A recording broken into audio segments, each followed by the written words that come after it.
नमस्कार प्यारे बच्चों। तो बच्चों आज हम करने वाले हैं उड़ान कार्य पुस्तिका विज्ञान कक्षा 8 का पहला अध्याय फसल उत्पादन एवं प्रबंधन। तो बच्चों ये जो गतिविधियां दी गई हैं हम सभी गतिविधियों को पूरा करने वाले हैं और जो बच्चे चैनल पर नए हैं तो वो चैनल को सब्सक्राइब कर लें। और चलो तो फिर हम अपना शुरू करते हैं पहला अध्याय फसल उत्पादन एवं प्रबंधन। बच्चों पहला जो इसमें कार्यपत्रक दिया हुआ है उसमें है सही मिलान कीजिए। तो यहाँ पे हमें कॉलम दिया गया है जिसमें हमें सही मिलान करना है। तो देखो बच्चों सबसे पहले है जीवित रहने के लिए चाहिए। तो इसमें क्या होगा, जीवित रहने के लिए क्या चाहिए, भोजन।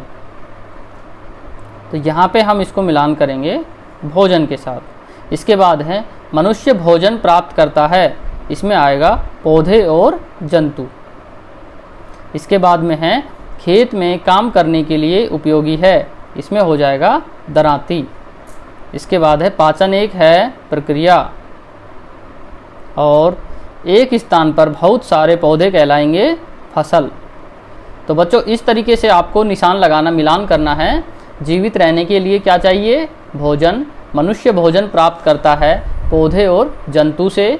खेत में काम करने के लिए उपयोगी है दरांती। पाचन एक है प्रक्रिया। एक स्थान पर बहुत सारे पौधे क्या कहलाएंगे, फसल। तो यहाँ पे हमारा कार्यपत्रक 1 जो है वो पूरा हो जाता है। अब हम कार्यपत्रक 2 को करते हैं। बच्चों कार्यपत्रक 2 में दिया हुआ है पौधे से संबंधित विभिन्न चरणों को व्यवस्थित कीजिए। यहाँ पे हमें 3 चरण दिखाए गए हैं। तो अगर हम कोई पौधा लगाते हैं तो उसके लिए जो चरण होंगे वो सबसे पहले क्या रहेगा, उसके बाद में क्या आएगा। तो इस प्रकार से हमें चरण में लिखना है। तो देखो सब इसमें दे रखा है पानी डालना, बीज या जड़ को मिट्टी से ढकना, मिट्टी या गमला तैयार करना। अगर आप कोई पौधा लगाते हो तो उसमें सबसे पहले क्या करोगे, मिट्टी को या गमले को तैयार करोगे। सबसे पहले गमला ही तैयार करते हैं, या फिर हम अगर गमले में नहीं लगा रहे हैं तो हम मिट्टी को तैयार करते हैं। उसके बाद में हम क्या करते हैं, अगर हम बीज लगा रहे हैं तो बीज को या फिर जड़ को मिट्टी से ढकेंगे और फिर उसके बाद में हम उसमें पानी डालते हैं। तो यहाँ पे जो हमारे चरण होंगे वो रहेंगे, सबसे पहले 1 नंबर पे ये आएगा, दूसरे नंबर पे चरण रहेगा ये, और तीसरे नंबर पे हमारा हो जाएगा ये। तो इस प्रकार से हम इनको चरणबद्ध व्यवस्थित करेंगे। बच्चों कार्यपत्रक 2 हमारा यहाँ पे पूरा हो जाता है। अब हम कार्यपत्रक 3 को करते हैं। तो बच्चों कार्यपत्रक 3 में दिया गया है चित्र में वस्तुओं को अलग अलग करने की विधियां दिखाई गई हैं, उनके नाम लिखिए। तो यहाँ पे आपको चित्र दिखाए गए हैं, इन चित्रों में जो विधियां हैं उन विधियों के नाम लिखने हैं। तो पहले चित्र में एक जो आदमी है वो अनाज के दानों से कचरे को जो अलग कर रहा है, कंकड़ पत्थर को अलग कर रहा है। तो इस विधि को हम क्या कहेंगे बच्चों, ये विधि जो है हमारी ये होगी हस्त चयन विधि। कौन सी होगी, हस्त चयन विधि। इसके बाद देखिए दूसरे चित्र में दिखाया गया है एक आदमी जो है वो अनाज को फटक कर अलग कर रहा है। फटक कर अलग करते हैं ना अनाज को कंकड़ से, तो इस विधि को कहेंगे फटकना। तो बच्चों इन दोनों चित्रों में पहला चित्र होगा हस्त चयन विधि, दूसरी जो है फटकना विधि। और इसके बाद में जो 2 चित्र हैं इसमें देखो जो तीसरा चित्र दिखाया गया है इसमें एक महिला जो है वो अनाज को ऊपर से नीचे गिरा रही है और जो भूसा और कंकर है वो हवा के साथ दूसरी दिशा में उड़ रहे हैं। तो ये जो विधि होती है इसको कहते हैं निष्पावन विधि। कौन सी विधि कहेंगे, निष्पावन विधि। तो बच्चों इस विधि का नाम लिखेंगे निष्पावन। तीसरा जो चित्र दिखाया गया है इस चित्र में दिखा रखा है कि एक आदमी जो है हाथ दिखा रखे हैं जिसमें हम छलनी है और छलनी से उसको घुमा के छान कर कचरे को अलग किया जा रहा है। तो ये विधि है हमारी चालन विधि। क्या नाम है इसका, चालन विधि। तो इस प्रकार आप चारों विधियों के नाम लिखेंगे। और अब हम कार्यपत्रक 4 को करते हैं। देखिए निम्न चित्रों में आपको जो औजार दिखाई दे रहे हैं उनके नाम और उनको कहाँ और कैसे उपयोग किया जाता है के बारे में लिखिए। तो यहाँ पे हमें जो 2 चित्र दिखाए गए हैं इन चित्रों के नाम लिखने हैं और इनको उपयोग कहाँ किया जाता है ये लिखना है। तो पहला चित्र हमारा है दरांती का। दरांती का उपयोग कहाँ किया जाता है, फसल काटने में। तो इसमें क्या लिखेंगे, इसका नाम होगा दरांती और इसका उपयोग किया जाता है फसल काटने में। दूसरा जो चित्र दिखाया गया है वो चित्र है फावड़े का, और फावड़े का उपयोग कहाँ किया जाता है बच्चों, ये गैंती और फावड़ा दोनों का उपयोग जो है वो खोदने में ही किया जाता है। ठीक है, तो इसका उपयोग हम, इसका नाम लिखेंगे फावड़ा और उपयोग लिखेंगे खोदने के लिए।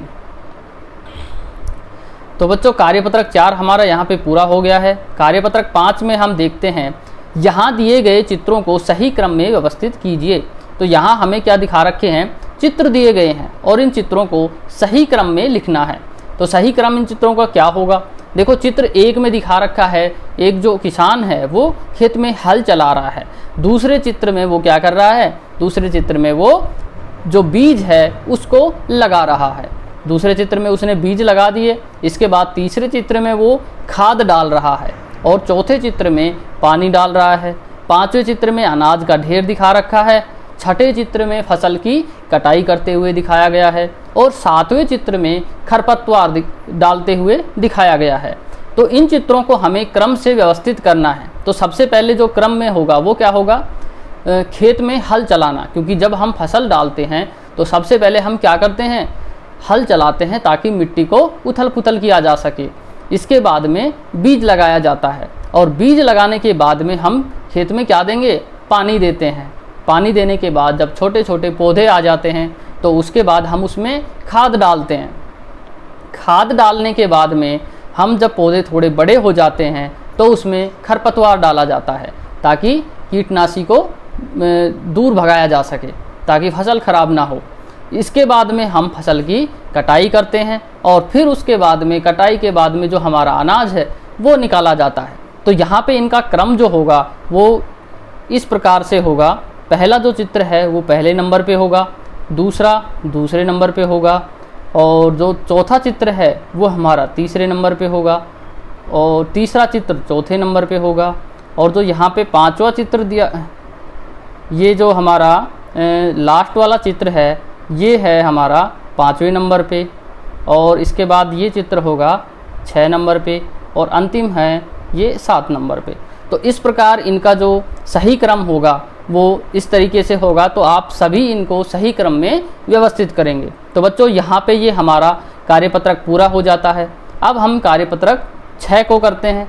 कार्यपत्रक 6 में दिया गया है, इस सारणी में कुछ खाद्य पदार्थों के नाम दिए गए हैं, वे हमें कहाँ से प्राप्त होते हैं और उनके नाम लिखिए।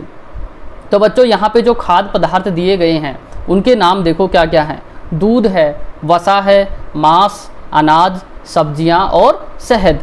तो बच्चों इनके जो स्रोत होंगे उनके नाम हमें लिखने हैं कि ये हमें कहाँ से प्राप्त होते हैं। तो सबसे पहले जो दूध होगा, दूध हमें कहाँ से प्राप्त होगा, दूध का स्रोत क्या होगा, दूध का स्रोत होगा जंतु। दूध किससे प्राप्त होता है, जंतुओं से। और जो वसा है, वसा हमें कहाँ से प्राप्त होती है, वसा भी हमें जंतुओं से प्राप्त होती है। जंतु और पौधे वसा में दोनों आते हैं, तो हम यहाँ पे हम दोनों लिखेंगे, जंतु भी और पौधे भी।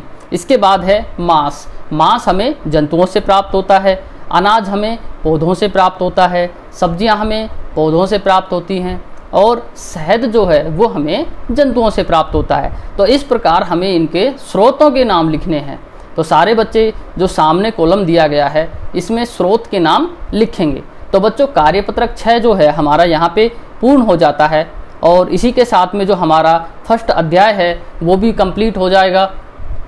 तो बच्चों आप सभी जो बच्चे अभी चैनल पे नए आए हैं तो मैं एक बार फिर से कहूँगा कि जो बच्चे नए हैं उनको वो चैनल को सब्सक्राइब कर लें, ताकि अभी आपके जो अध्याय जो 2 और 3 जो हैं वो भी हम अभी अपलोड करने वाले हैं।